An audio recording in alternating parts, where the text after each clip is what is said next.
soit tabou, mais qui représente quand même la reproduction du vivant, que ce soit nous les humains, les animaux, etc. Donc, en fin de compte, ça fait partie de la continuité de la vie. Oui, exactement. Et ce qui maintient notre espèce, du coup, sur la pérennité. Sinon, on serait plus là, quoi. Oui, exactement. On va vous parler du coup de la sécurité du vivant. Donc, quand on parle de sécurité, c'est l'ensemble des caractères propres à chaque sexe, donc le sexe masculin, féminin. Quand on parle de sexualité, on a toujours tendance à, soit certains vont associer ça à la reproduction, soit d'autres uniquement au plaisir, mais en fait, finalement, les deux peuvent s'associer, c'est-à-dire que... mécaniquement, c'est fait pour... mécaniquement, c'est fait pour.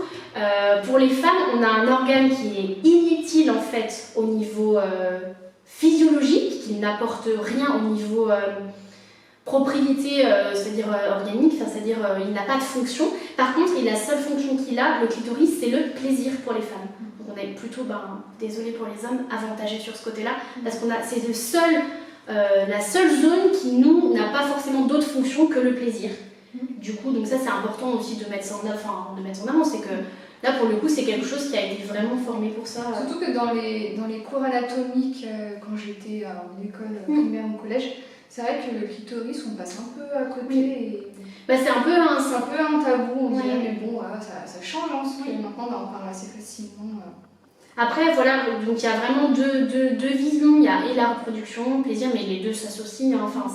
Il y a aussi les mœurs qui ont beaucoup évolué avec le temps, et effectivement, après, ça a toujours été le plaisir sexuel. Après, il y a, selon les manières de penser, il y a certaines personnes, c'est la reproduction, d'autres, ça c'est propre à chacun. Et voilà, en tout cas, il ne faut pas que ce soit un sujet tabou parce qu'il vaut mieux en parler. On dirait qu'on veut faire tout un mythe sur ça, alors qu'en fait, c'est. Alors que c'est un phénomène qui est totalement naturel. Chez les animaux, ça se passe pas comme chez nous, ça se fait naturellement, il n'y a pas autant de. Nous, il y a plus peut-être de réflexion. Oui, peut-être qu'il y a plus de. Ouais. Alors moi je voulais revenir sur justement l'anatomie homme et femme, qu'en fait on n'était pas si différents que ça. En fait je m'explique. En fait le bébé dans le ventre, donc le petit embryon, au départ il ressemble, c'est le même embryon en fait.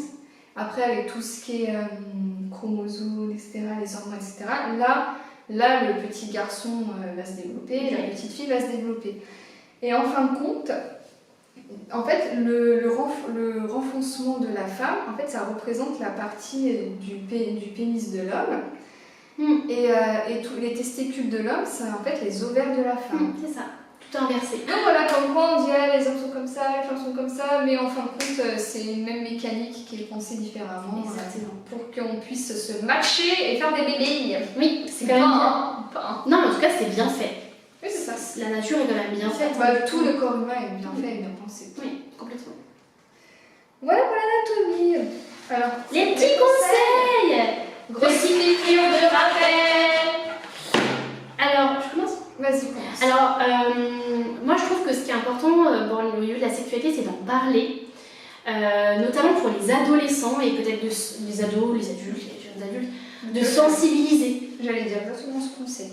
Voilà. Non, mais parce que je trouve que c'est important de sensibiliser vraiment sur, d'un côté, la contraception, parce qu'on voit quand même des cas d'enfants qui ont des bébés très très jeunes. Alors c'est un choix ou pas, ça, libre à chacun en tout cas. Mais du coup, c'est vrai qu'il y a des étapes de vie qui ne se font pas forcément. Et du coup, ça peut aussi poser des questions, des problématiques selon les... Voilà. Après, c'est libre à chacun. En tout cas, je pense que c'est important de parler de la contraception parce qu'on a vraiment des méthodes de contraception aujourd'hui. Et parler aussi, on en parle un petit peu moins actuellement, des maladies sexuellement transmises qui sont quand même toujours présentes. Donc quand même faire attention. Il y a des moyens de protection. Donc c'est important de bien sensibiliser toute la population. Et un dernier petit conseil aussi au niveau de l'hygiène, éviter d'utiliser des choses qui décapent la peau. Parce que sur ces zones, sur ces muqueuses, c'est pas forcément adapté. Plutôt utiliser des savons un peu doux parce que du coup, il faut pas qu'on décape. C'est des zones qui doivent aussi parfois rester humides, mais qu'il faut pas non plus décaper. C'est jamais très bon de toute façon de décaper la peau. Hein. C'est ça. Voilà. Moi, du coup, si j'ai un conseil, c'est surtout, comme tous nos organes du corps humain, d'avoir une surveillance médicale sur ça. Exactement, oui.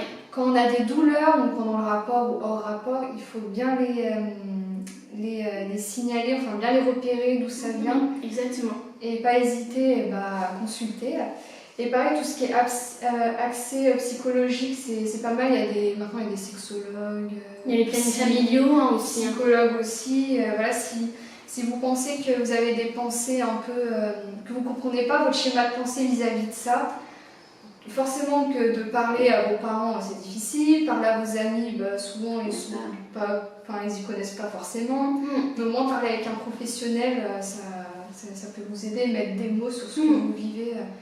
C'est très important. Faut pas que la sexualité soit effectivement mal vécue en fait, et qu'il faut pouvoir en parler. Et je pense que on est sur une société aussi où on ouvre à ça. Il faut vraiment rester dans le bien-être aussi sexuel. Oui. Ça fait alors sujet tabou bas, ça fait partie des besoins fondamentaux de la sexualité. Ça fait partie des choses essentielles, le bien-être. Il y a des systèmes hormonaux qui se mettent en place aussi, donc c'est important de favoriser ce plaisir, cette reproduction derrière aussi, parce que c'est la notion de plaisir, mais aussi la notion d'avoir des enfants derrière, c'est aussi la vie. Donc, pour l'anecdote, alors, selon certaines cultures, tout le monde a son petit mot à dire depuis des siècles et des siècles, parfois même des checklists de ce qu'on peut faire, ce qu'on ne peut pas faire, et nanana. Alors moi, je voulais parler d'un ouvrage indien, vous allez voir c'est lequel, qui est spécialisé en fait dans les actes amoureux et les pratiques sexuelles. On a même fait un ouvrage. Donc, dans ce recueil de données, on a 64 positions sexuelles, et en fait, c'était destiné aux classes un peu aisées. Et donc, c'est le Kama Sutra. Voilà, donc on voit que tout le monde y va de sa petite science, on a des recueils dessus, voilà, tout le monde met un peu le pied de nez dedans pour un peu donner ce côté mythologique, un peu mystique, un peu vrai, c'est mystère. Voilà. Alors qu'en fait, ça appartient à chacun. Alors qu'on est des animaux.